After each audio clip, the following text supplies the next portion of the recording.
Japanese, I really think so.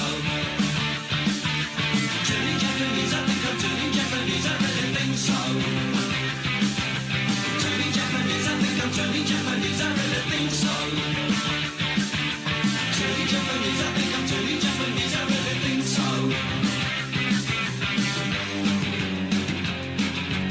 so. Assassin's Creed Shadows. Culturally appropriate your copy in November.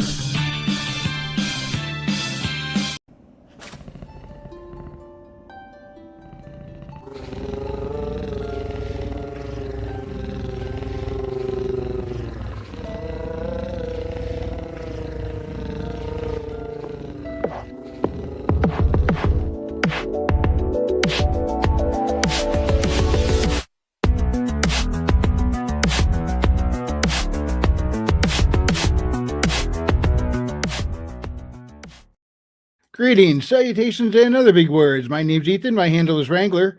Welcome to Frequency Studios Weekly Wing at number 162 here on Rumble, YouTube, and the X Twitter. And joining us first off tonight is Mr. Frederick Guimon. Hello, everybody. Welcome to the show. I'm ready to go about printing my comic book, and I realized I haven't inked one of my covers yet. I gotta get done. Gotta get it happening. Gotta make it happen. So please do this. I'm inking this, and then I'm gonna color it, and it's gonna look awesome. Sweet. And joining us first in the chat tonight, MAJI-CHAN. Hey, Maji, good to see you. Hello, Maji. What's up? Yeah, so we got buried in the snow again here in New England, and I'm in Connecticut, and I want spring now. Well, it's starting to look like spring over here in Quebec, which is weird because it's supposed to be the opposite. Right? But I just kind of finished up at least what I'm getting done for today, right before the show started. I'll clear the rest of the driveway on Wednesday on my day off.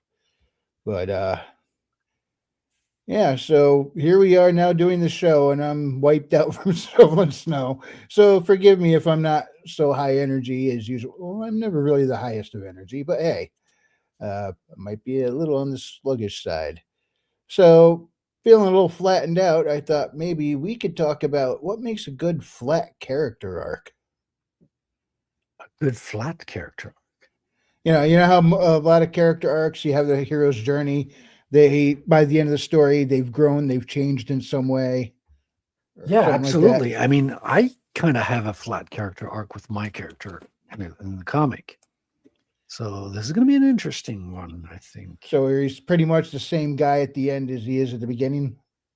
Yeah, the main character is, yes. I mean, there's some backstory. Like the character evolves from the backstory, but that gets done like in the first 12 pages of the book.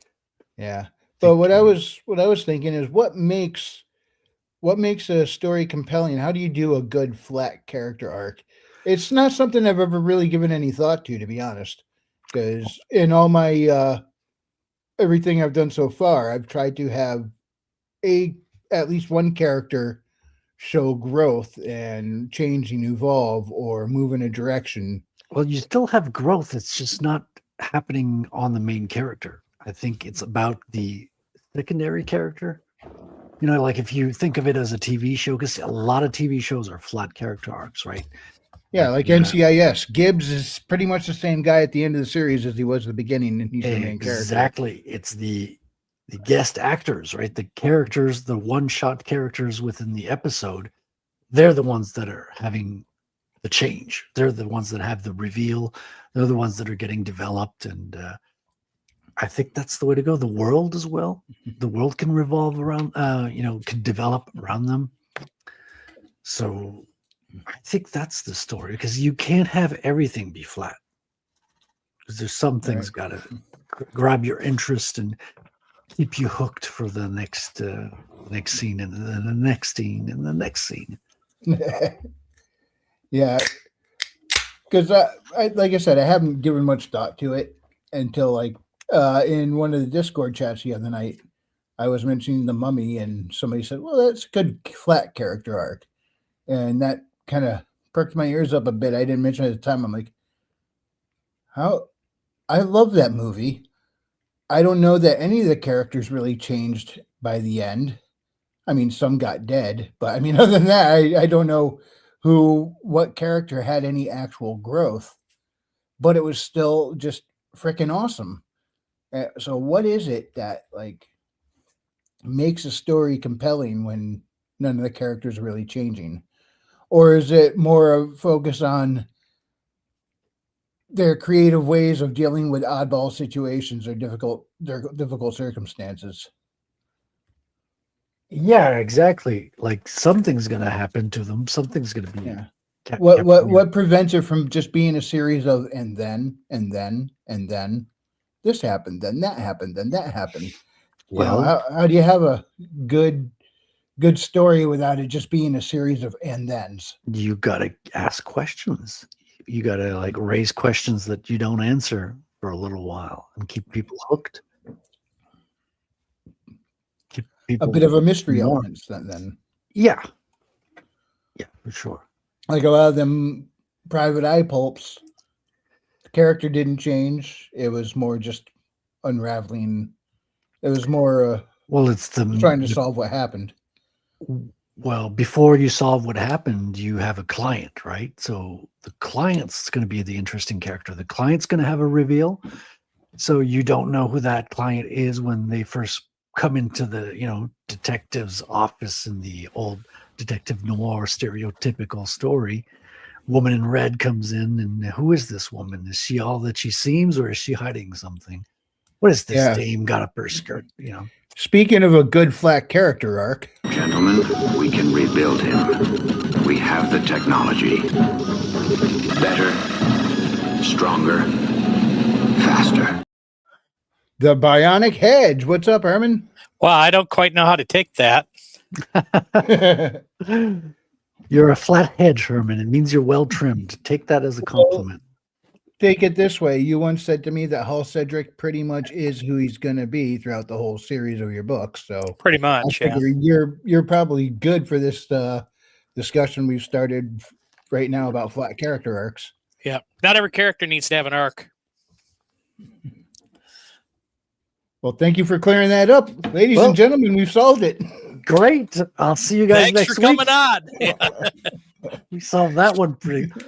Boy, if you think about it with Conan, you know that he starts out as a slave and he ends up as a king, but they never, I don't think Robert E. Howard ever wrote him being king. It was always somebody else. And he didn't write Conan's origin story. I think that was I think it was Sprague de Camp.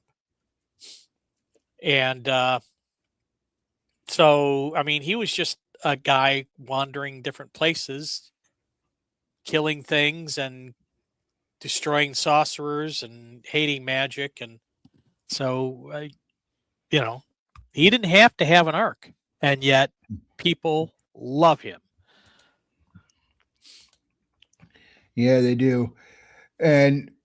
But then I was asking just a minute ago, how do you have flat character arcs without it just being a story where and then this happened and then that happened and then that happened? And Frederick mentioned a lot of times just discovering more of the world or the mystery being solved or whatever around the characters. Thank you, Maji. Yeah, or I mean, really the main character of like the Revenant in the Tomb was the guy in the tomb. So I mean, he was the focus of that entire story. So and Hal Cedric was just there to do something, but that's pretty much it. And That's he did it. Yeah, and he did it. Yeah. So so it's like not every character needs to have an arc, and it's especially better for short stories. Yeah, sometimes once it's established who a character is, then maybe it's what that character's doing that's more interesting than who they are. Exactly. And I don't need a lot of. I'm writing about horror and I'm writing about horror and adventure, and honestly, I don't need an arc. Faramir didn't have an arc, and they gave him one, and it sounded really, really stupid. So they gave him one in the movies, and it sounded really, really stupid. And everybody's bent out of shape how they did Faramir dirty. So So are they Aragorn, trying to take it back now? They gave him one, it didn't work. Take it away from him. yeah, well, too late now. No takey backs or something like that. Well, Takey bummer. back. No take backs. Look what they did to my boy. Look what they did to my boy. Little shot full of holes. My story's full of holes. I want you to use all of your powers, all of your skills to make my boy look beautiful again. That's actually pretty good. Yeah. Oh, wait. It was Brazilian all along. Speaking of mobsters, Take your clothes off. Take your clothes off. Take your clothes off. Why don't you want to take your clothes off? Didn't know you did other characters, Herman. I thought you just did Jordan Peterson. No, it's a few of them I can do. That's a character who has an arc, though. Vito Corleone. Oh yeah. Yeah, it wasn't the Godfather, but a mobster. Close enough. Oh, you what I need to do? I need to throw on some background music. I didn't do that yet. Michael has an arc in the first one, but technically, I don't think he has an arc in the second one. He's got a problem, and his whole thing is he wants to be out of the mob business, but he can't get out. So he really doesn't have an arc because he never gets out. Right. Well, he changes very much in the first one. Yeah, he doesn't change at all in the second. No, but the father changes a lot more in the first one because the second one. Sorry, because we're going through the history of it. He's from a boy. We see how he, builds up his own empire. But if the guy's dead, does that really count as an arc? I mean, he's not dead in the flashbacks. I mean, that's where a lot of the story takes place. So, but yeah, and then Michael in the third one has, if there's an arc, that's where it gets completed, where he moves from the illegitimate to legitimate, but along the way he has to deal with all the legitimate people in the legitimate world, and he ends up paying a big price for it, which I like. As bad as Godfather 3 was, there are parts of it that I really liked. Yes. So same. Unfortunately, I can't dig into Godfather with you because I never watched any of those movies. What?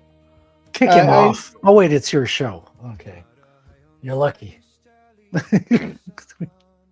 Kicked himself off. I kicked myself off in shame. Yeah, well, you didn't have enough time. You didn't have enough time to go watch the movie. You need to bring Billy Bob off and kick him off because he deserves it. But yeah, I think he's kicked more people off the panel on this show than anybody. True. It's like somebody will be saying something and he's been quiet for an hour. Somebody says something just slightly off, and boom, they're gone. I'm like, what? I didn't do that, because he still has the admin buttons, even though he hasn't been on here. I haven't figured out how to switch him over to Frederick. So Billy Bob, if you're watching, you might want to come on here and play with buttons. But I don't know if he does that. We should all be scared. There is nothing scarier on the internet than when Billy Bob says, "Clip that." Just ask Kahuna. I have a whole bunch of little clips here from when Billy Bob said, "Clip that." He really picked on Kahuna for that stuff too. You get criticized either way. I tried both ways. Yeah. He loves Kahuna out of context. Kahuna served them on a silver platter. You gotta admit. He really does. Well, sometimes we take something he said across a couple sentences and compress it into one and turn it into something golden. Oh yeah, AC, it was your fault I was shirtless at that party too. He came out, give me a hug, and it exploded. It went everywhere. And then I was shirtless for 6 hours. That was fun. Again, his fault. True. Well, what do you expect from a guy who shows up on stream in the middle of a shower? Which actually is kind of a unique trick, but Yeah, I don't think any of the rest of us could get away with that. He does it casually. You got to have the right personality to pull off a stunt sometimes.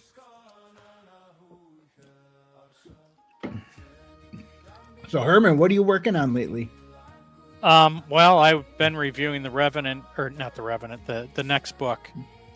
But I mean, I'm stalled because I have no job and I can't pay for, I can't pay to have it edited.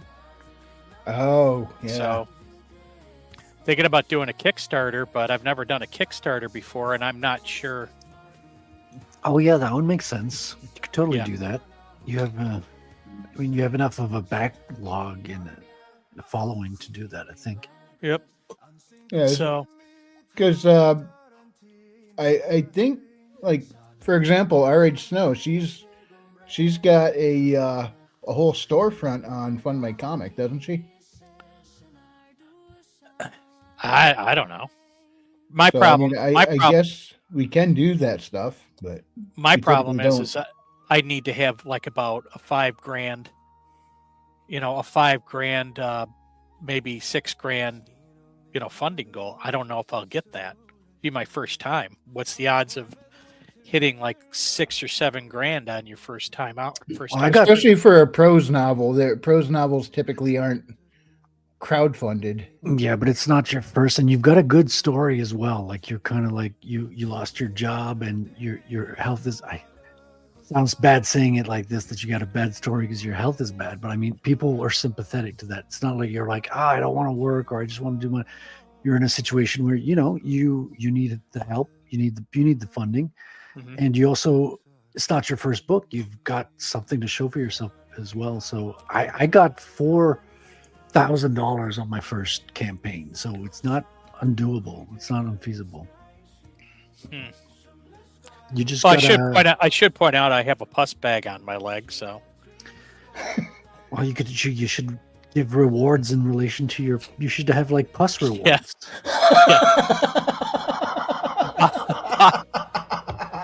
for $100 or more, you get a sealed bottle of my pus. See, we'll get there in no time. Alec. If women can sell like their dirty bathwater, Herman can sell his pus. That's what I was thinking too. I'm like, is this Sydney Sweetie's bathwater all over again? Except this time it's hedge pus. Clearly. Oh God, People actually buy that, huh? you Yes. never know. I would Yes. make sure that The I would make bathwater sure thing. That's gross. that if it was this stuff, I'd make sure it was absolutely freaking sealed. Oh my God! It's like I don't even want to Make think it as about green as possible and tell them that's the chlorophyll. Well, actually, it's not green. It's sort of like a dark yellow. It's really weird looking. So my wife, when she dumps it into the toilet, she goes, "Wow, that's kind of pretty." Ah. Well, you got your quote. You got the quote for it. A little bit of it. This is not the conversation I expected when I started this show. Call that marketing.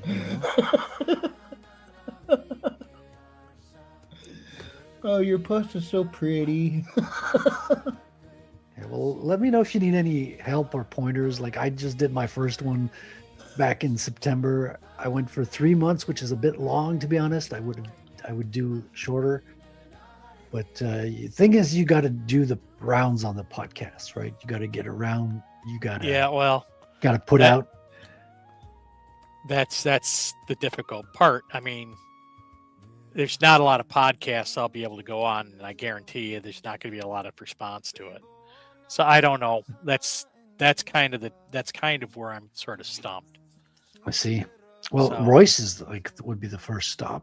Yeah, logically. I'm not talking to Royce no more. Oh, Yeah. So not going to mention why. So but anyways, so there's that. And so I don't know what we're going to do. I want to put this thing out this year, but I don't, like I said, I mean, if I get a job, get a decent paying job, I might do it. Just pay for it. Yeah. This thing's huge, 63 chapters, and it's 156,000 words. So anybody who's been complaining that I don't give them their money's worth this time. The only other thing I could do is break it up and do it as part 1 and part 2, like I Yeah, did. that becomes even more expensive overall, though, because Well, now you're yeah, looking at 2 separate book covers, yeah, but you know what? The editing, another ISBN set. yeah, but the editing is what's killing me. The editing is, it's going to be. I think it was about $800, maybe about $900 when I split it up. And if I go with the editing with just that's just one round of editing. If I go with 2 rounds of editing, that'll put me this time around would be probably around $1,600, maybe $2,000. So you're talking about $4,000 just for editing, and then there's the cover, which is going to cost me at least $600. Yeah, like my last cover cost me $700, and I'm now honestly thinking about those things again. Now that I've finished up my draft for Mystified Investigations, I'm like, oh, now I still need to redraft it a couple times, but now I'm starting to look at that point where I need developmental editing, go through the beta readers. I gotta get the copy edit. I have to get another cover that cost me over $700 last time, and Yeah. and if the guy's still available, I definitely want to stick with the same guy because I just love the work he did on my covers. I couldn't be happier with him, and it's steep for my budget, but worth it. But now I'm looking at what do I have to work with here right now. I'm like, the math is a little brutal right now, you know. And on top of that, I got to do United States Stellar Marshals to get that ready because I plan to have the 2 of them released at the same time. Yep. So I got to get so I got to do that. I got to look at that brutal math and do it twice before I could even put it out to publish. And I'm going to need to grab a few more ISBNs to do that. Yeah. So, I mean, I'm looking at, that's what I'm looking at. Now, if I split it up, I'll be spending around $2,000 for editing, $600 for cover, maybe $1,000. So that's $3,000 total. That's something I can hit. But $6,000, I don't know. So, well, no one says you have to do raise all the funds in the first campaign. Like you can break it up. Like for example, one of my friends, Sean Salter, he did the Silent Do-Good comic book. When he did his first campaign, he was disappointed. He raised like $2,000, which was way below what he was going for. And he ended up doing the campaign 5 times before he got to $35K. So he raised a good chunk of change, but it took him 5 attempts. But you can keep the money. I think if you go with Kickstarter, there's if you don't get your goal, you don't get the money or something. It depends on the conditions you put it ahead of time. But you can have options where you can keep whatever funds you raise as well. So you can do a campaign at the beginning, middle, or end to end, like as you wish. So I could, literally run the campaign 3 times. Yeah. And then they still make my goals and then still distribute books. Yeah, you could do a starting campaign along to get the book started. Okay, you explain your situation. You've got previous books that already exist. You can use your previous books as tiers as well. Yeah. And it's an opportunity to sell books at the same time as you're raising funds. And then you could do another campaign midway, and depending on how it goes, you could do a campaign when you're ready to go to print for the cover or something like that. Oh, okay, that sounds pretty cool. I might do that then. I thought you had to do it in one. Well, there's no rules. I mean, it's all about marketing and how you frame it, and how you present yourself. Because you've got a huge advantage in that you've published books before. Yeah. You have a certain following. Yeah, you do have a following. That's Yes. a big help. You're dignified. You can. I have to write that one down. Frederick said I'm dignified. And you could get like Jordan Peterson to quote your book, to sell your book. You could do cameos. You could sell cameos, man. Like you could sell like fake celebrity cameos as your tiers. No, put a review on the back, and like how they put a review and then there's a dash and the person who said it. Put this was a fantastic book. Blah blah blah blah blah. Dash Jordan Peterson impersonator. No, but I mean, you could totally use your voice skills in the promo is what I mean. And you could even like theoretically sell like fake cameos. The Cameo service? Mm-hmm. Like I don't know. I don't think I'm that good at voices, but no, but I mean, you're good at a couple, and it's just people are not really buying the tier. The people are supporting you. The tier is just like a symbolic kind of thing. Like you don't have to take my ideas. I'm just throwing ideas out there, but it's just a cool gimmick you can use to your advantage because it's a skill you have. Yeah. Yeah. Maji says, know the feeling trying to get a cover I like made from what was already made, ran out of money. Yeah, that covers are expensive. No two ways about it. And then trying to make sure it's one that truly fits the tone, because you're not going to typically get a cover artist to go read your book and then make a cover. Yeah, that's not a thing. So anybody out there that thinks I'm going to need to get a cover made, I'm going to have this guy who makes covers read my book, and don't ever expect that. They're too busy making a whole bunch of other covers. They're not going to stop and read. You tell them what you want, and some of them are very good. They'll give you a couple different sketches for different types. Then they select the one, and then they'll get back to you with something a little more fleshed out, and you can hash out more details. But this is about as good as it's gonna get. You're not gonna get anybody to sit there and read it, which it sounds like a great idea, but in practical practice, it's not gonna happen. Yeah, I mean, you can edit, like you could just cut clips of your character descriptions, and the artist will read that. Like, you doesn't need to read the whole book to know what your character looks like. Yeah. Right. Maji says, "Love my OG Moon Maid, but it doesn't match the tone." Yeah, that's understandable. Getting a good tone match, that's a big deal. So, I'm gonna have to take a break here for a few minutes because I think my wife needs to drain the bag of pus. So, Put it aside for that campaign, Herman. Yeah. I can make more. Trust me. Actually, what happened is we think. Do you have a quota? Do you have a pus quota? I don't know.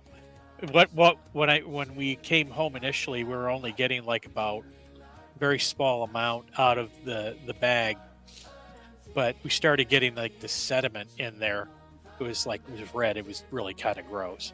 It's like a big red loogie in there, and I eventually, at one point, it just started running clear, and it was like 3 times the amount that was coming out now.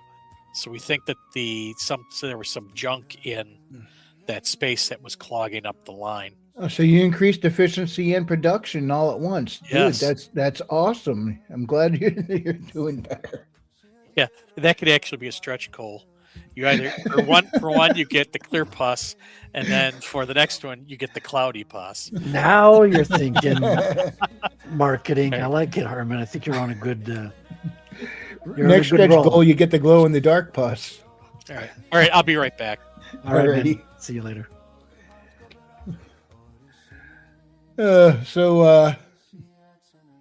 Speaking of pus, this has nothing to do with pus. So. Be careful where you point that segue. Yeah.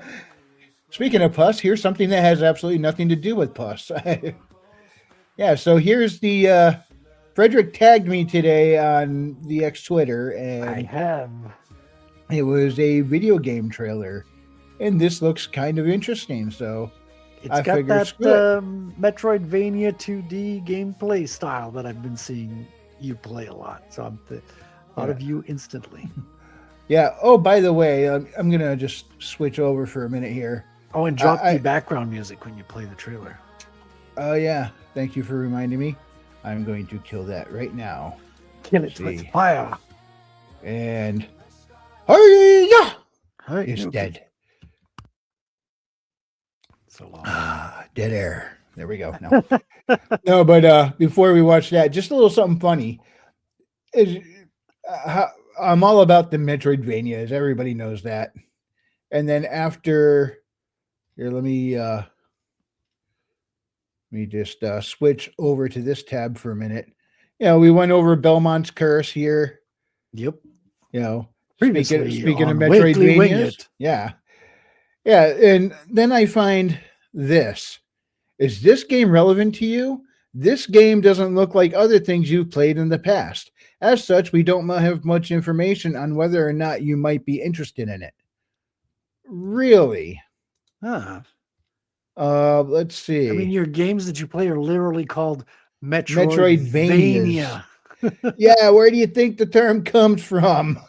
I mean, let's see. Let's go over here to my games. That's their algorithm for you. Silk Song, Metroidvania. Phelan, Metroidvania.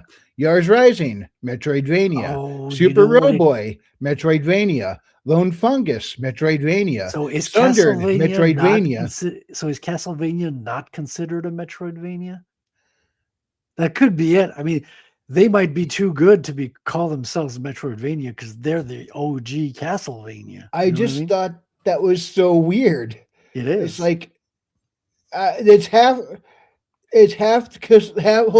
custody of Metroidvanias, and all those Metroidvanias I've been playing. You haven't played anything like this? I'm like, what? Yeah, but that's my whole point is that because it's the half of the Metroidvania, they might be too proud to call themselves a Metroidvania because they're a Castlevania. They were there prior to the Metroidvania thing. Well, just like Metroid never calls itself a Metroidvania either. Exactly my point. Well, anyway, this most definitely looks like a Metroidvania to me. Indeed, it does. Let me actually hang on. I'm gonna shrink that. I was just looking to see if it had Metroidvania in the hashtag there, but oh wow, I actually called it a hashtag instead of a pound sign. I might be starting to come out of the 80s. Nah, I'm never coming out of the 80s. All right, so let's check this out. Hopefully I don't have the volume up too loud or too low. Let's see. Right about there. All right, let's give this trailer a whirl.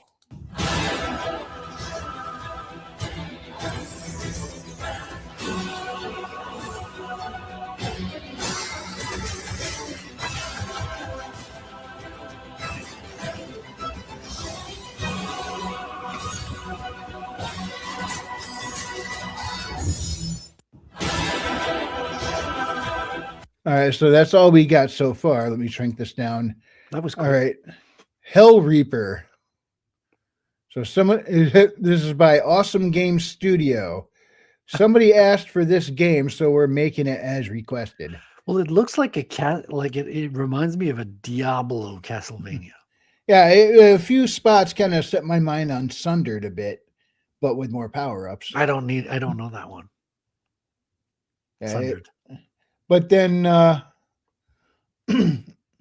I guess it might have been a response to this guy here because he's got this, and then underneath here, I wonder if. Yeah, nobody asked for this game, but Yeah. I'm making it anyway. And he's Yep. like, somebody asked for this one. Yeah, so let's see The what game this nobody might be. asked for. It looks like a train. 3, 2, 1.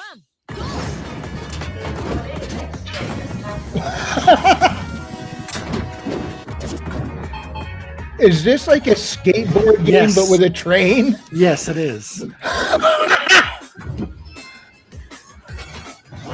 Dude. 3, 2, 1. And I can see why nobody asked for it. I could never, in my wildest dream, imagine such a thing. Oh wow. Oh man. So Hell Reaper. Let's go back over to Steam and see if that's something that's up here yet.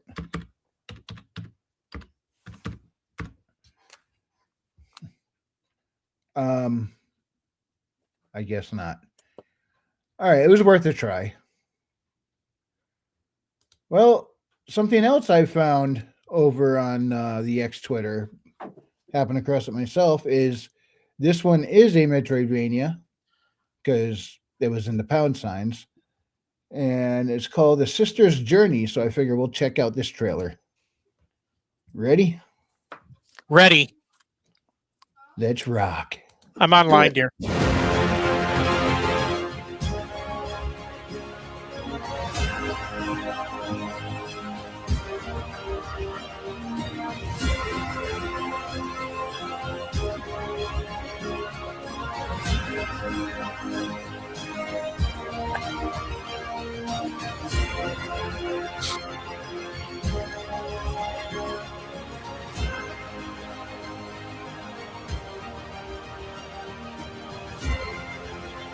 Now, some of the platforming in this looks a little nuts. Yeah. It kind of gives me the Minecraft if it was 2D vibes. What was that? It gives me kind of the Minecraft vibes if Minecraft was 2D. Like a lot of blockiness a little bit. And it's got one of Whoa. we see a lot of these Metroidvania games now where you jump all over the place and then you can like zip across the screen. It's got that same play style.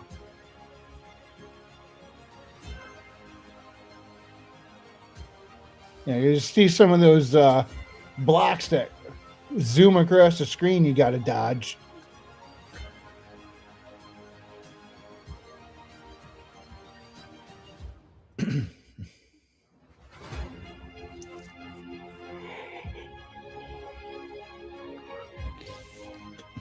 Sister's Journey.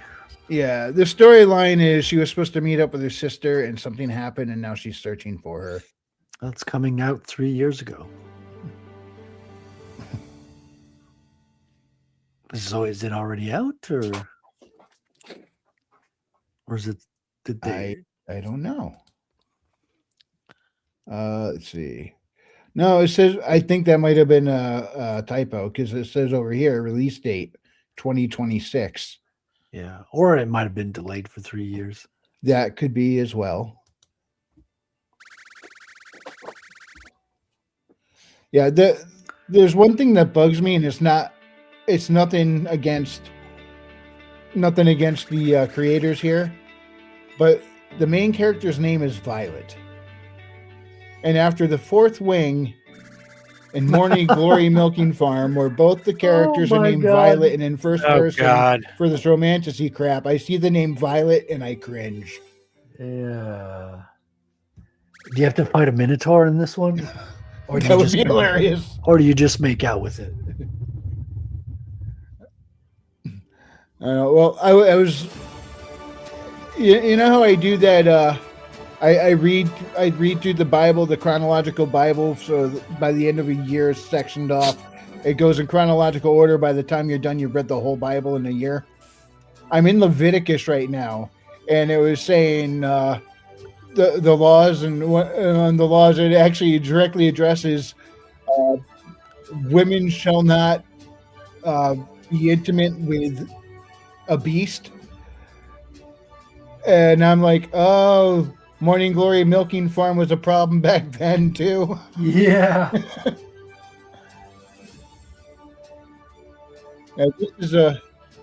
This is a different trailer. I mean, some same scenes, but this is a different video from the one we just watched. But it looks like there's a lot going on here. A lot of very precise platforming.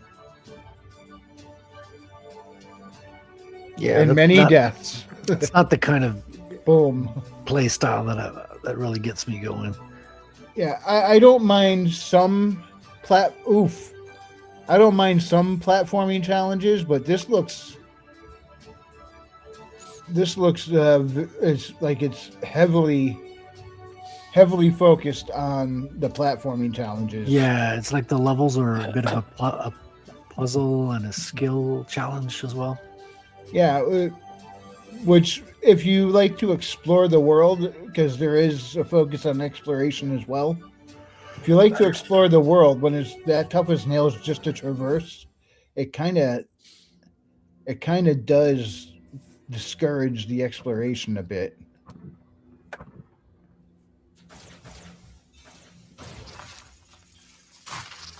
Some of the boss fights look interesting now. What the?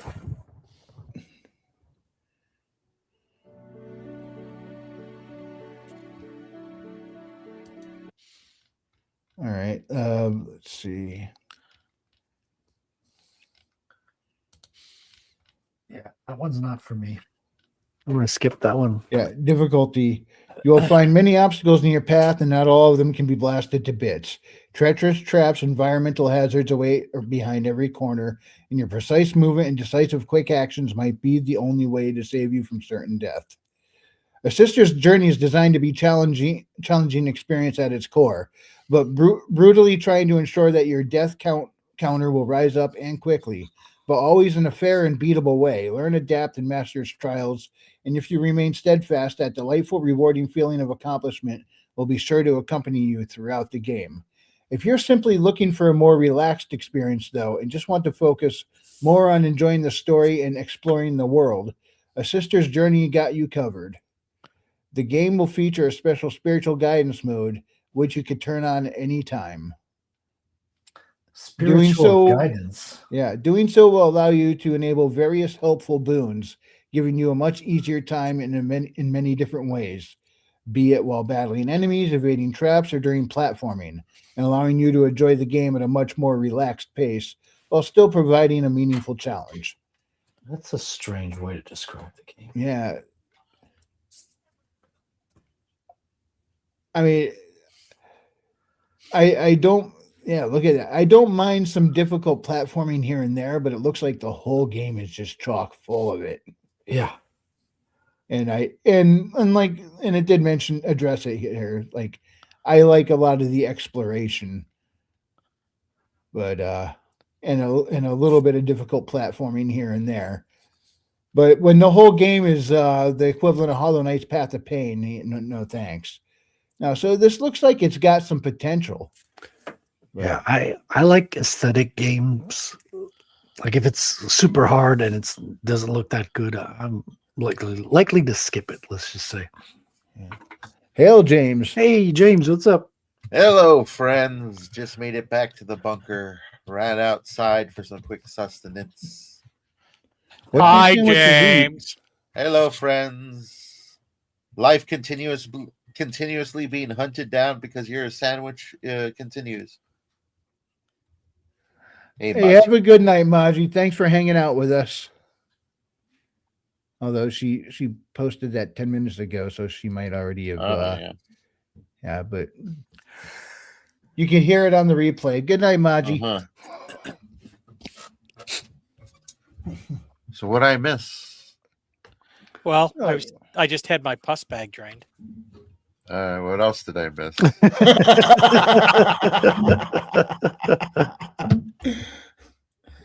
We were just looking at some game trailers and No, all right, yeah. we were discussing flat character arcs a little bit ago. Flat character arcs, interesting.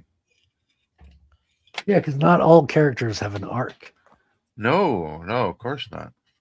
But like, in what way were you discussing it? Like your main character not having an arc? Or... Yeah, Interesting. I suppose, yeah. Horror. superheroes usually Superheroes? don't have it. Like my comic does not have an arc for the main character. It's happened. Well, I mean, it does a little bit with the Like backstory. they kind of have the hero's arc, where they get challenged. They're usually it's a more of an identity crisis. Yeah, but it's not a huge change like throughout multiple issues. Let's just say. Yeah. Yeah, Yeah. by the end of the story, the main character hasn't grown or become some hasn't changed in any way.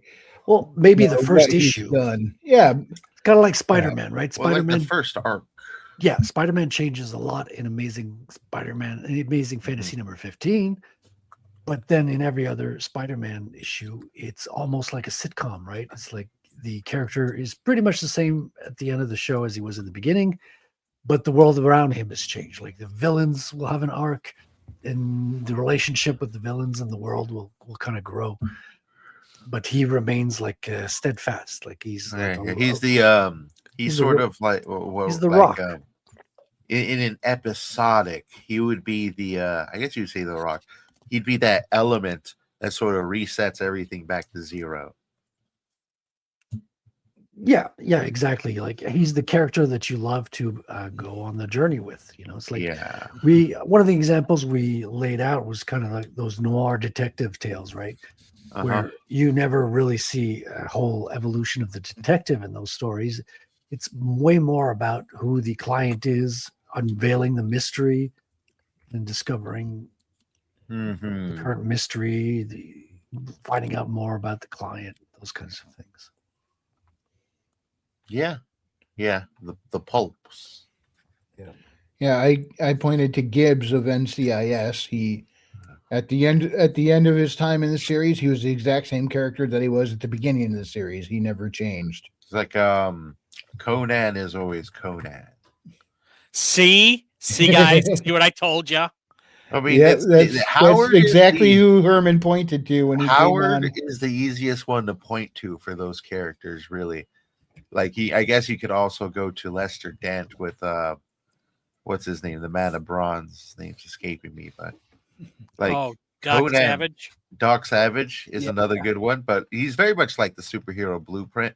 Conan, I think, is a great example. So is Solomon Kane is another really great example there. If we're even going, I mean, what about Agatha Christie's characters? Yeah. I mean, they don't really have much of an arc, I don't think. I've only read a couple of books, and it's like they seem to be,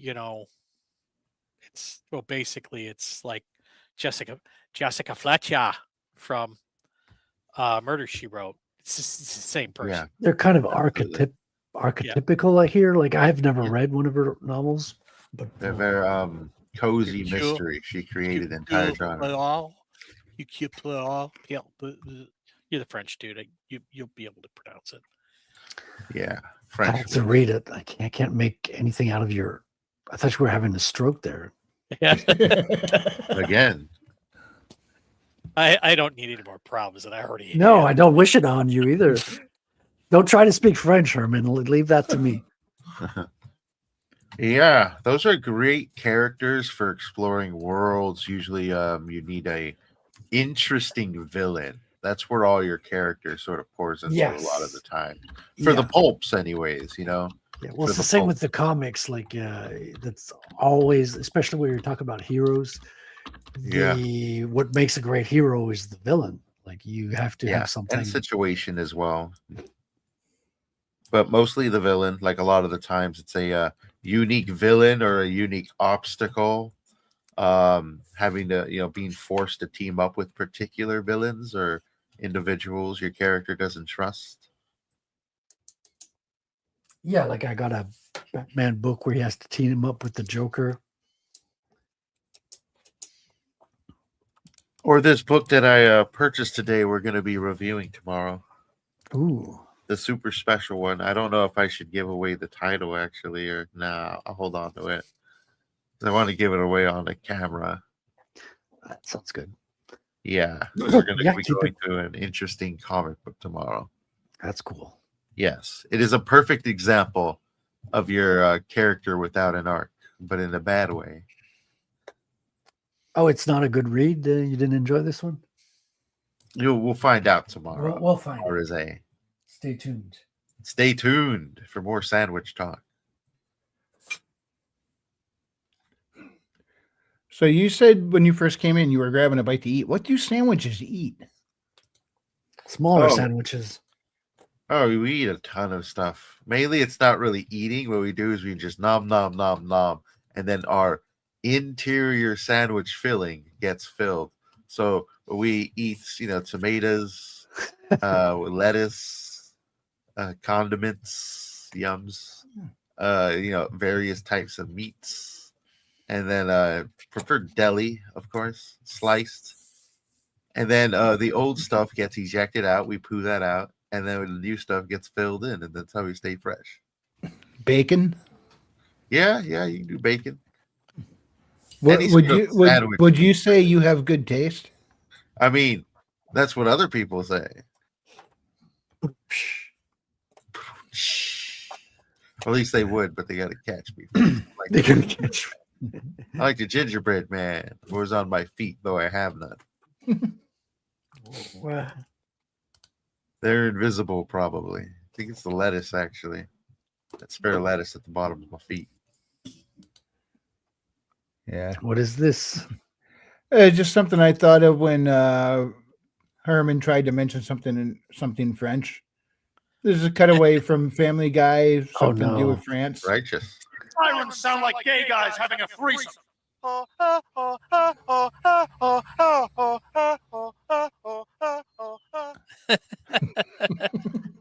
It's offensive. But it's true. Oh, boy. Oh, boy. Dude, I don't know if you would know, Frederick, but do the ambulances in Canada sound like the ambulances in France? No, not at all. Oh, good. No. Very different. Really? They don't go wee woo, wee woo, wee woo. No, not at all. They go No. wow, wow. No, that sounds like Brit. Oh, they British. go ba-da-da-da. No, that is British. We got Yeah. some of those here, and I don't know why they started doing it. We started getting those European sounding sirens on some of our ambulances in New London County, and I'm like, Uh-huh.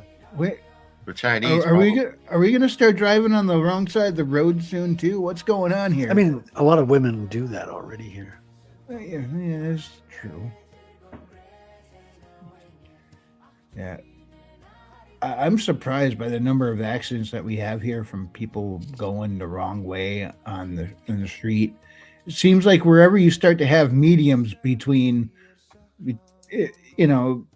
instead of just the double yellow line, some roads around here we have mediums, and for whatever reason, we end up with a lot of people getting mixed up and going on the wrong side of the road, and it's never good. I don't know why it happens so much around here. Actually, Frederick, your ambulances go Allah Akbar, Allah Akbar, Allah Akbar. No, we're just like a regular. I think we got the same ambulances as you guys do. I think it's the same American sound. Okay. I guess Pretty that's sure. also a British ambulance. I've never really asked myself this question, but I would notice from watching movies, the ambulance sounds like they're all crazy when you're watching European stuff, whether French or England. But American movies, they just they sound normal. So I think it's the same sound that we got here. Yeah, we got the normal ambulances. Yes. Not the weird ones over there. No. We're the normals. We are. Yeah. Clearly. Or the You're specials. right. I'll take either. Special special. Special sounds retarded now. That's why everyone wants to come here, because we special. All of America is the back of the bus. Can't all be back of the bus. Speaking Back of up. which, where is our chauffeur? Where is our driver? Where is Bat Sauce?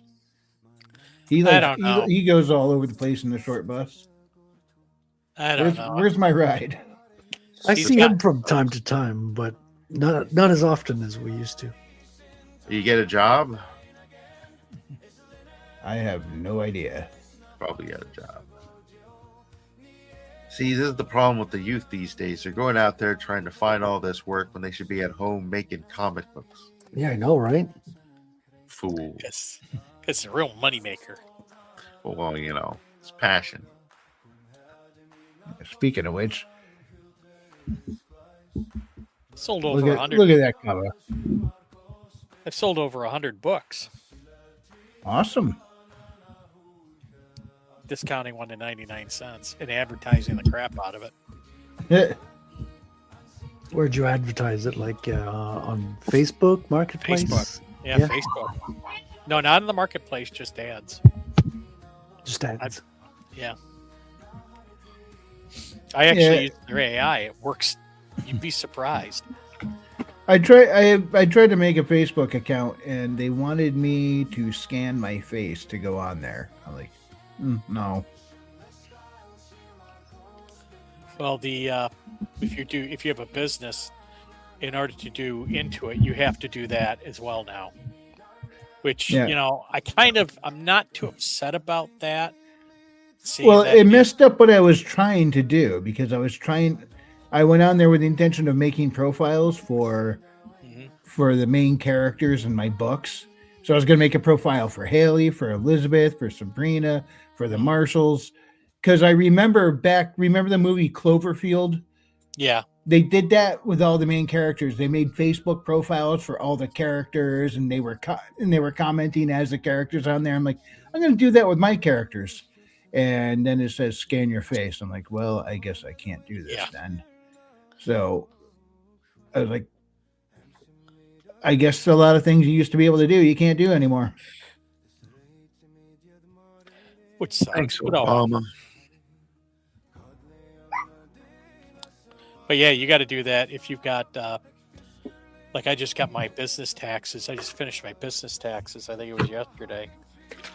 And you have to, but when I installed Intuit for the business stuff, I had to like take pictures of my face, had to give them my ID. Well, yeah, they need it for Project Lazarus, right? Well, the other thing is that it prevents somebody from using your identity. No, it allows the AI to use your identity. Well, if the AI can do my taxes for me, I'm more than happy for it to do that. Just as long as it doesn't hallucinate. I don't know why I have such a problem with that when they want my biometrics, because I know my identity has been compromised a few times already. So why do I even care at this point?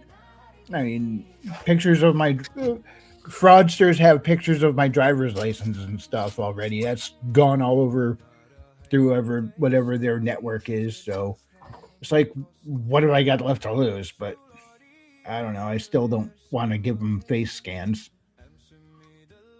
No, Maybe I'm won't. just being dickheaded.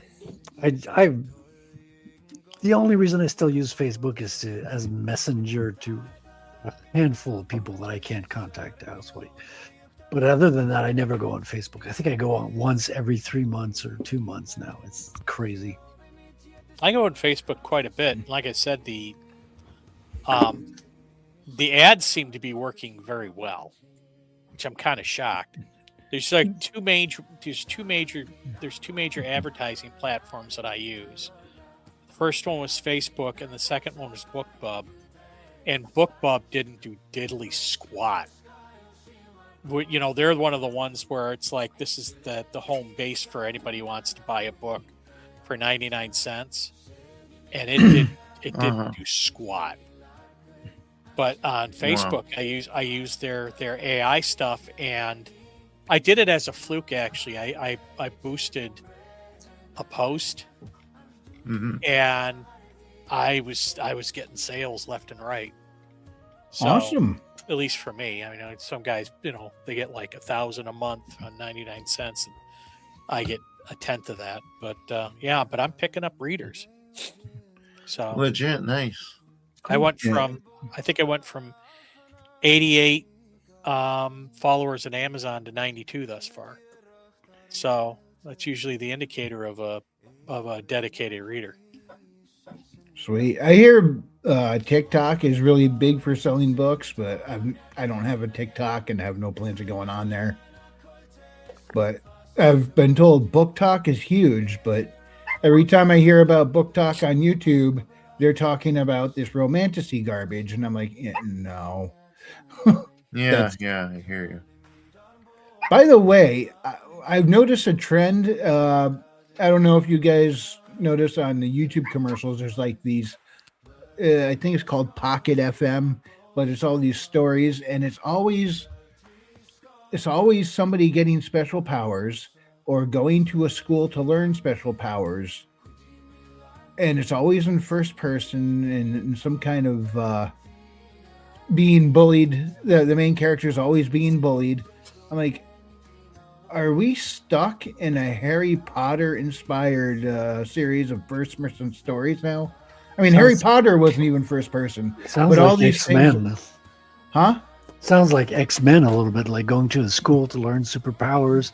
You're not wrong about Harry Potter kinda. too, but like, it's got. But I mean, it inspired the whole magic school thing. But yeah. like, there's one called My Vampire System, which I think was kind of lit RPG ish, where, but the main character, his name's Quinn, and he's talking in first person, telling the story about how he's being bullied and he has these abilities, but he can't show them. And it's always a school setting. The main character is always getting bullied. And I'm like, why is everything almost like the exact same formula? Just rename the main character and give him a slightly different power set, and there's a whole nother story. Probably because it sells. Yeah. Matter of fact, when I was at BaseCon, they were talking. I was talking to a couple of people who are really big into short stories, and they've been writing for a while. And we got on the subject of Louis L'Amour, and basically Louis L'Amour's books are all the same. They're all the same story. It's just with different names and slightly different. He mixes up the conditions. There's always this sort of gunslinger. There's the family farm that's under jeopardy, and a bunch of other things, or the ranch or something like that. Yeah. So, yeah, but that's what his readers want to read. So he just kept churning out the same stuff, and readers loved it. Yeah. Readout says, I'm sure there's a reason my brain is turned off by the magical school trope. It's been done to death that same damn way. Yeah. But have you guys heard those Pocket FM commercials on I got YouTube? ad blockers, so I don't see any ads. Yeah. I don't see them on my computer because I use Brave browser. But when I'm listening to YouTube when I'm at work, that I get all the commercials. And why is it always is? You would think people would be sick of it by now. I'm sick of it anyway. Maybe it's just me. And Readout's sick of it too. But it's always like this teen drama with superpowers, and it's always first person. First person only works in like short story noirs or something, because it's somebody giving a report of his case. But when it's a whole long story, when something's in first person, you cannot get away from the main character. You can't scene swap. You don't get a chance to miss the main character at all. You're stuck with just that one perspective through the whole thing. And I get sick of the narration of, I went and did that. I. It's like, I don't want to hear about you anymore. Yeah, the Sea of Eyes. Yeah. Yeah, I know. I cannot stand first person perspective. even though I write it in my freaking blog, but Well, or my Substack or whatever it is, whatever it's called, the thing. the thing. Which that's another thing I've been thinking about doing. I've been thinking about like doing some stories and throwing them up on my Substack and putting that under paid content. Yeah. Well, James, you got a whole bunch of stuff on Substack that you're going with. So that final chapter of Evergreen's coming out next week. Yeah, next week. I don't have as much luck as Herman here does, but some people got the green thumb with the internet growth. Yeah, well, this latest series is, I'd say, is probably one of your best out of everything I've read from you so far. Hey, I'm enjoying the heck out of that one. I don't know what's different about it, but this one's landing. Nice. The last couple entries have been a bit of a fever dream, but I'm glad that they're landing. I think the ending is done well. I've already sent it off to the editor. It's back already. I'll be editing that in the morning tomorrow. So I feel pretty good about that. And as soon as it's ready, I'm going to put it up for the early subscribers to take a look at. But I've been getting some slight growth on Substack. But frankly, I think my issue is they kind of want you to use their notes feature. And I don't really interact with that too much. They kind of demand more interaction. But I've been finally posting a bit and seeing a little bit more traction there. So they got their own algorithm. You got to milk a bit. Yeah. So Herman, you're a Substack veteran? I wouldn't call myself a veteran, but I've been on it since I think cripes. I've been on it for November. I started in November. So I've gotten about over 90 days. I've gotten about 416 views. Oh, that's cool. 24 subscribers. Yeah. Nice. I don't put much on there too often, so I was doing a post a week, and then I'm now going to scale it back to a post every other week. But I think what I want to do is I want to write some stories, and that will be the premium content. Maybe like charge $2 a month or $4 a month for the premium content.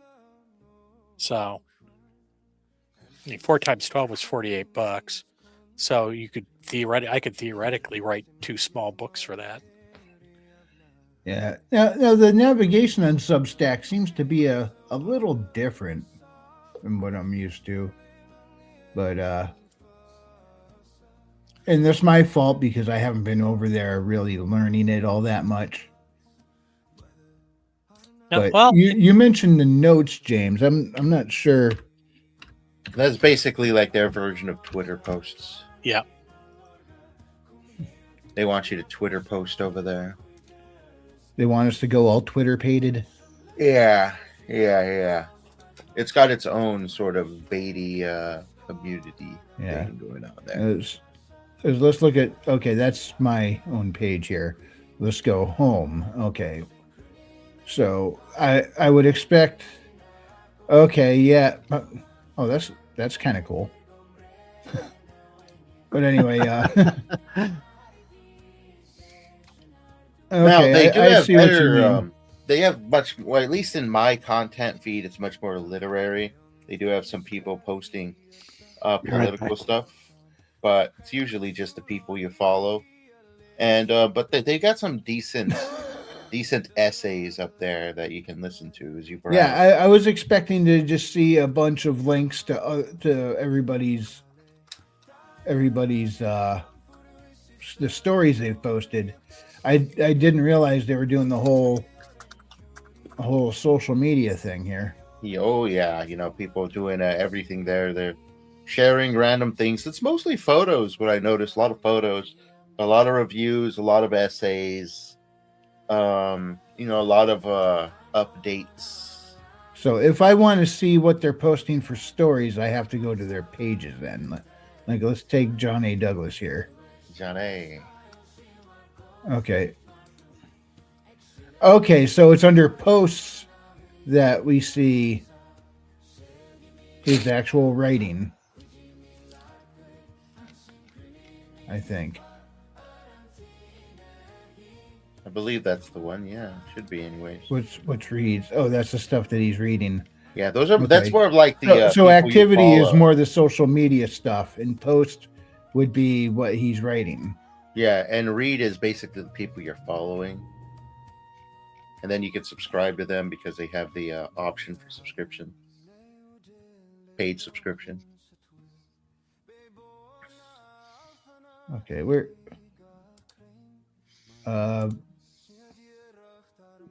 I was expecting this. This looks very different from when I was on my phone. I don't know. I don't really have the Subs. mobile app. Okay, there we go. Yes, this is a recent one. I think I posted this yesterday. Yeah, That's my post, I suppose. that's cool. Yes. I always lace the PDFs with plenty of images. So you'll find that one in some of the PDFs. Free downloadable PDFs, people. worldwithoutendlore.substack.com. Yeah, in fact, you copy that link and drop it right in the chat. Yeah, I get roughly about 60 views across this platform and Royal Road for my weekly releases. So, that's good enough for me as an individual. Brian McCoppin's joined us. How's it going, Brian? He says, "Hey-o." What site is that? That's Substack. The Substack, folks. He's rot to be. ROTP. I should know what that is, but it's not clicking at the moment. And I still need to get to your books, Brian. I want to start finding all the paladin characters that the indies have out there, and I know you got a few of them. Nice. That would just be cool to start kind of finding all the indie paladin characters and like just kind of doing little character reviews on all of them. Like Aaron from Immortal Rising, he's got Muhammad ibn Fadlan, who is a paladin of Andronicus, who is actually a really cool character. I believe that's also a historical character as well. I don't know. Muhammad ibn Falad or something like that. Yeah. Assuming that's the same one.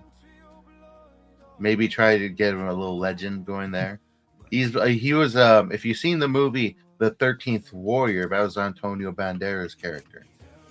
Huh. Yeah. But the one that Aaron has is set in a fantasy setting. Wait, scroll up. There's a good meme there you missed. That one. I thought you said you were a fun guy. No, fun guy. But Happens all the time. all the time. So who wants to sit on that bench? I'd give it a try. I'm not sure how comfortable it'll be. Yeah. Don't judge a bench by its cover. Oh, yeah. That's another post I've been working on if you scroll up slightly. That one. Venona? Yes, going through my conspiracy books and giving a quick breakdown for anybody who wants to sort of write about spy and espionage. Give some good book recommendations. This is a pretty good one. Cool. Venona. That one's all about how the Ruskies got their hands on the nuclear secrets. It's a real thick book because they go through everything. There were secrets? Oh, yeah. I mean, what, do you think that the world knew how to make a nuke? As soon Yeah. as we got our hands on it? Yeah, it's easy. You just go onto YouTube, look up a how-to, and... So horror is orange, huh? Yeah. That's you know that's what? I guess so. they have a bunch of those. It's like horror is blue, and then it's all blue covers. And horror is red. Hold on, which is it?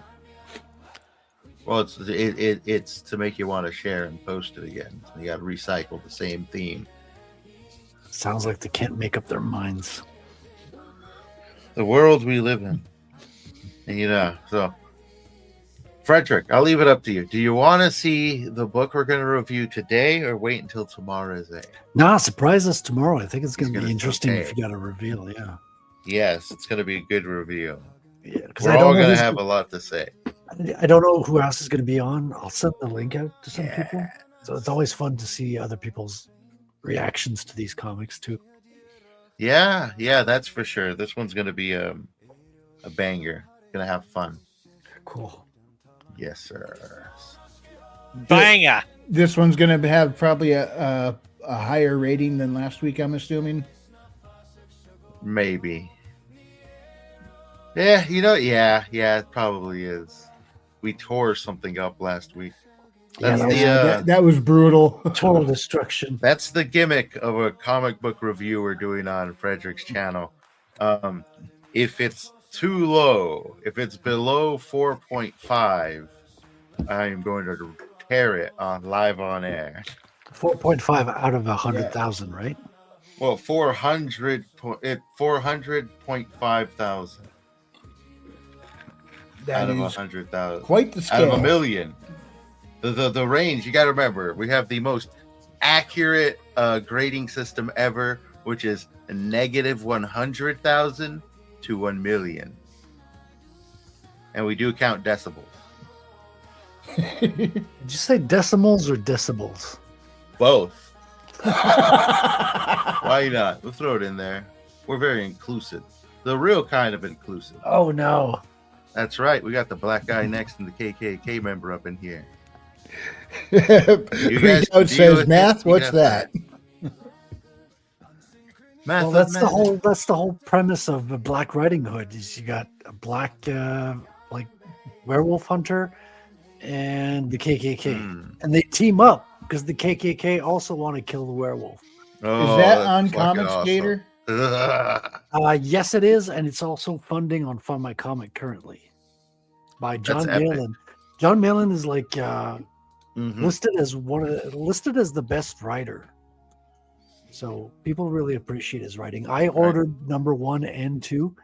It's got the first edition of the number 1 is selling right now at $400 on eBay. That's how much people want to read it. And it's like 10 pages. Like the first issue is like really short because it was actually part of a collection of stories, but they used the N word so much that they had to censor it with black bars in the collection. And so they made a mail-in cut where they uncensored the N word, but the story is still like, I think 10 or 12 pages. Like it's pretty short. And that book is now worth $400 on eBay, if you believe it or not. Wow. But you can get a reprint. You can order a reprint of number 1 and number 2 on Fund My Comic. Let's look it up. What we got? I have it right here on screen. Black Riding Hood, the mail-in cut, uncensored Comics Gate, rare first print, $80, but that's still pretty high. $65 alternate cover. But but you can get like a second print, I think. Yeah, I got a there are second alternate covers that are worth less than that.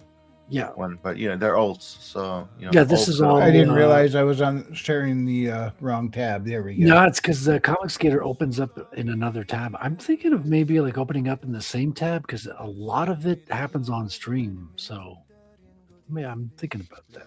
$75, $130 copy there. Yeah, the art's beautiful. $350 copy right here. So it seems to be between, depending on, let's say the original art, I'm seeing between $80 upwards to $400, which is pretty expensive for any single issue. Oh, it's huge. Yeah. This is a collector's market. You can get yourself an alternate for a lot cheaper. I don't buy the. I'm not a collector personally. Yeah, I will say though, a lot of the alternates are very scantily clad. Yeah. What's the problem? Well, if you're into it, you're into it. If you're not, you're not. Scantily clad? Yeah. I mean, it's comics, right? You'll always have sexy ladies.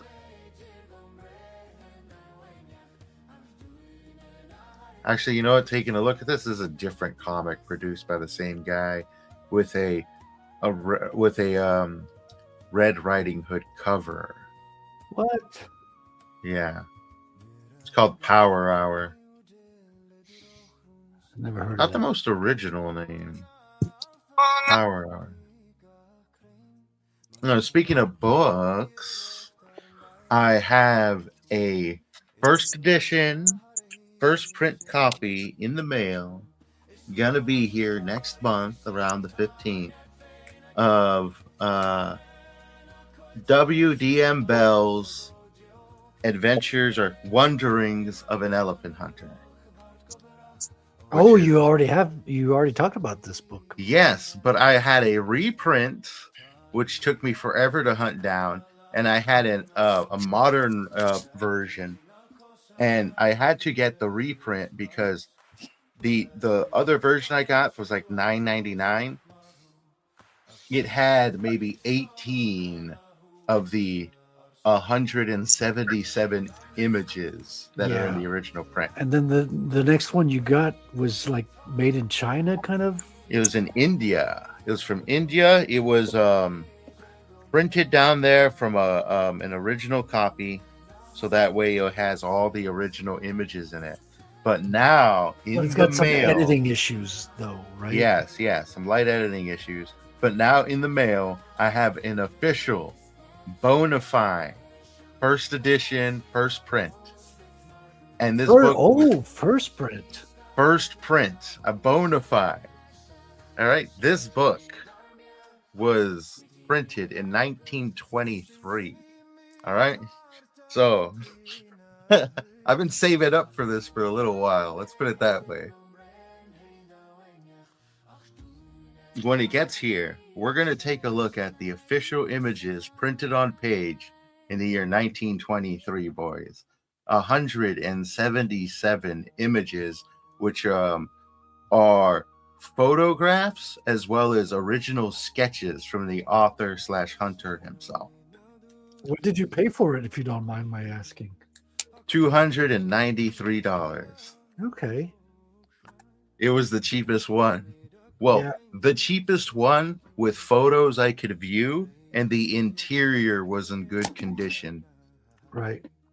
That's what I really care about, is that interior, you know? I need to be able to browse. It's a first printing, 1923. Yeah. Yeah, I think my oldest book that I got is 1927 or something like Whoa, that. nice. Yeah, it's a eugenics book. Of course it is. It looks real good, though. That's where I came from, eugenics. Yeah, all right, well, didn't we all? Yes, Dr. Eugene Enix. The finest genetically engineered sandwich you'll ever find. There you go. I ran away from the lab years ago. I'm on the FBI's most wanted list for a variety of reasons. Mostly for being a genetically engineered sandwich who is completely aware. Well, I don't know if you're the most wanted. I think the donuts are most wanted, maybe second most wanted. Maybe, but they're not aware, you know? They can't learn. I can learn. Yeah, I was made to be a spy, a sandwich spy sent into Russia. It would be Hear scary. all their secrets. You see, because they want those ugly Russian fat Polish dogs, right? So they send me in there instead, and no one touches the sandwich, right? And I just listen to everything. They don't realize I'm a sandwich. I come back over here to the States, and I just go ahead and just start talking. Dude, you should totally write like the biography of a sandwich. Yeah, it wouldn't be that you know, interesting, because we are generally sandwiches, and we have a very similar sort of biological makeup to snakes. So all we really want to do is be wrapped up. Yeah, I in call a bullshit on that. We like to be wrapped up in a nice, tight, dark area somewhere, preferably a nice wrapper, foil, and just laid on a shelf. Let's sit there. Do you That's what we wanna prefer do. foil or saran wrap? Foil is much better. Saran wrap, it's see-through. Only the proper sandwiches use foil, man. That's yeah, right. I thought you would totally hate it. Like when somebody would do that, I would imagine you'd be like, "Damn you, foiled again." I suppose so, but not always. It's not like I want to have any dastardly schemes. I'm just I'll a be right back. sandwich. Oh, you have dastardly schemes. Come on. I have schemes, but I wouldn't call them dastardly. What I does it scheme take to for survive. what does it take for a scheme to be dastardly? I'm asking don't the know. writers out here. A scheme to be dastardly, I suppose. Or maybe that's next week's theme there, Ringo. Right? Dastardly. Dastardly themes. The forgotten genre of dastardly. Speaking of dastardly, I wonder if that's ever happened in real life. You see these the dastardly bad guys in old stories where they're tying the girl to the train tracks and twirling their mustache. It's like, did anybody really ever do that? That's up there Oh with yeah. that's up there with sharks with freaking laser beams on their foreheads instead of just shooting your enemy. I've They definitely pro- seen guys twirl their mustaches. I also will say about the sharks to laser beams. Found out an interesting thing, like a comic history thing. Apparently, Dana Carvey, he sort of broke it off with what's his name, Mike Myers, because Mike Myers was like an attention hog in their what's it called, those movies they were in. Wayne's World. Wayne's World. And by the second one, he was basically like writing out as much of Carvey as he can and stealing all the attention. But the real big thing that kind of set him off in the midst of all that is when they went to go do that movie, Austin Powers. Dana Carvey was originally going to try out for the bad guy, and he was going to put on an act of the SNL producer. I forget his name. Very popular SNL producer. I can see his face. I can't remember his name either. Yeah, and his whole shtick that he did on air, Dana Lloyd Carvey. Meyer, Lloyd something. Yeah, the thing that he did on air, parodying him, was putting the pinky up against his face. That was Dana Carvey's. And when Mike Myers created a Dr. Evil character, he basically stole the role from Dana Carvey because he was doing an exact parody of the exact same character, and he stole the pinky bit. And I Lloyd never Mike- knew that. Now we Lloyd know why my dream Michael. team up movie never happened. I was hoping to see Austin Powers team up with Master of Disguises, and that would have been an awesome movie. His Now name was you Lloyd know. Michaels, James. And yeah, we learned that Mike Myers was a real life spy. It Right. came out in the Diddy trials, and I think it was confirmed in the Epstein files or some shit. he was like reporting on Epstein. No, I'm for sure with the Diddy files. Yeah, that one came out. I remember that. Yeah. Shnikes. Turns out he's That was Chris Farley. Yeah. I've learned a lot about Chris Farley too. Apparently, he was one of the most lovable guys. The only real issue he had was food addiction. Well, He was there's really also the into crack food. addiction, you know. I didn't hear about no crack addiction. Well, he OD'd on crack. Was it? Because he had a heart attack, which they said might have actually have been due to the climate he was in with the movie he was filming, because it was like there was a lot of thin air up there, and he was having already a lot of like freaking heart issues at the time. Because I sat through an entire biography of this guy's life live while having to pull photos of him, and there wasn't any information of crack. Well, I mean, the biography might be like cleaned up a little and removed. No, anything like we that. pulled the information ourselves. I was in the background pulling the photos live for it while they were giving the I biography. remember hearing that from interviews, people talking about his death and how they found him in his apartment. He was dead on the couch. Oh, he and- wasn't in his apartment. He was in a motel room, I believe. Oh, motel. Reading the Bible with that. Well, I think they might have replaced smoking crack by reading the Bible.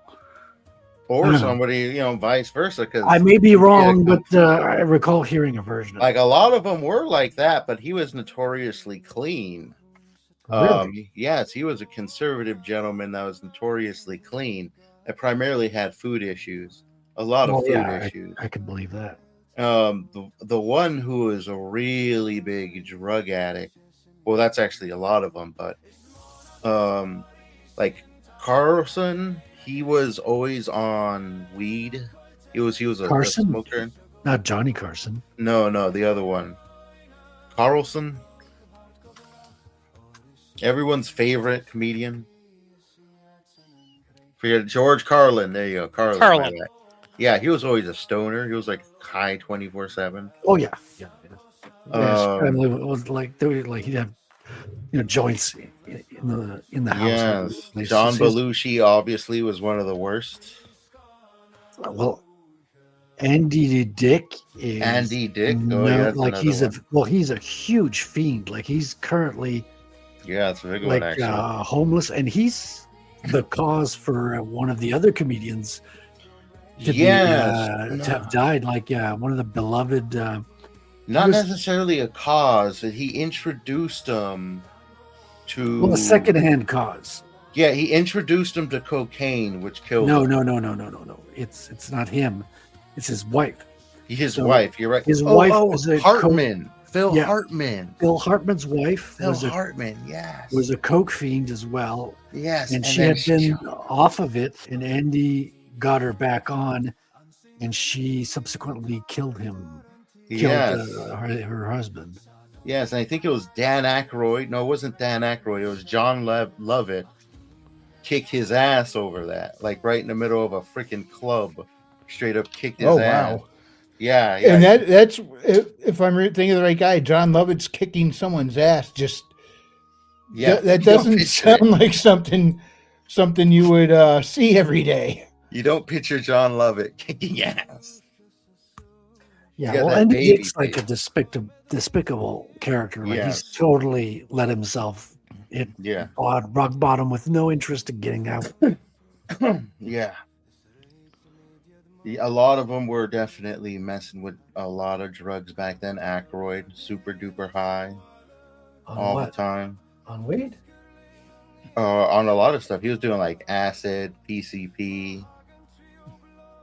Is that what got him so interested in aliens? No, I think that he actually has like a familial connection to that. I don't remember specifically, but there's like a familial connection to like to the whole alien abduction scene. I think he's like got some paranormal investigators in his family and stuff. So he's always been sort of like brought up in the whole I guess supernatural scene. Yeah, that's always been in the background with him throughout his life. Yes. Yeah, another one who was notoriously clean was Steve Martin. Really? Yes, Steve Martin. He was into magic tricks before he got into comedy. Yeah. Oh yeah, he was into magic, but he realized he wasn't that good at it. He was like clearly better than the average individual. But when he tried the most difficult tricks, he'd fail, and he realized when he'd fail on stage, people would laugh, and then he leaned into it. He's like, "Well, I'm making people laugh over here. They're entertained." So he kind of leaned into it and sort of found the comedic persona. But his whole thing was he wanted to be generally famous, and he saw that comedy was his way in. Yeah. That's actually like the story to a lot of these comedians. They see it more as like a stepping stone, and you can kind of tell which are which because a lot of them is like once they make it to Hollywood, they disappear from the comedy scene. Huh. Yeah, That's right. You do a lot of research and stuff for a comedians. lot of documentaries. Yeah, well, it's like live biographical presentations.